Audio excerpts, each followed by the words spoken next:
Well, blessings, everybody. I'm Dale, and I thank you for joining with me as we continue examining Passing the Mantle. We're looking at 2 Kings today, the 11th chapter. And in several of the portions of Scripture we've been looking at lately, you will have a correlating passage found in Chronicles. And particularly on some of these situations right here, I'm going to put them both in here. You need to read both these passages. They're very short. Notice I'm just dealing with one particular thing today.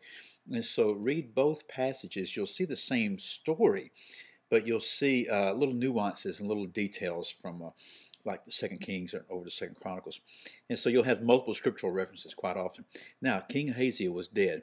Ahaziah's mom, Athaliah, heard about this, okay? When she heard that her son was killed and was no longer king, she arose and destroyed all of the seed offspring of Judah, is the way the King James puts it. All of the seed, all of the offspring of her son, the king, and maybe even all of the other sons. We're not sure exactly how many right here. Now, this is one evil grandma right here. And the reason she did this was that she wanted to reign over the land. I find it interesting that the scripture doesn't refer to her as queen or anything. It just says that she reigned over the land. And as we'll see later, it was a harsh reign. But there was a woman, Jehosheba. Okay, Jehosheba. She was the daughter of King Joram. Okay, she was also the sister of King Ahaziah, and she was the wife of Jehoiada, the priest, the high priest at that time.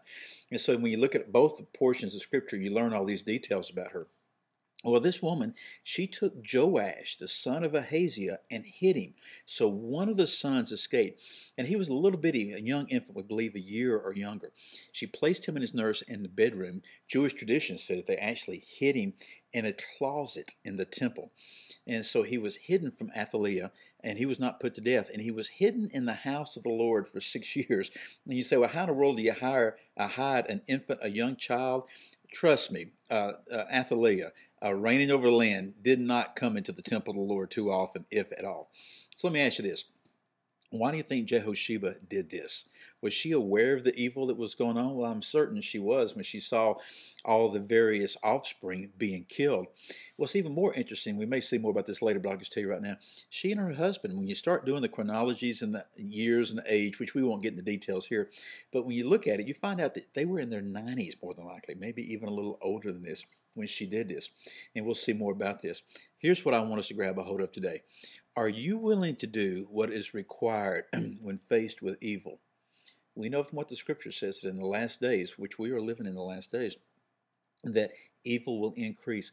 Are you willing to do what is required? And will you have the heart right here of Jehosheba, when you see evil happening, to seize the moment and do what the Lord tells you to do? I think we're going to be challenged with such times, and we would do well to prepare in advance, spiritually, mentally, and physically, in anticipation of what the Lord might want us to do. Again, I'm Dale, and I'll see you again next time. Bye-bye.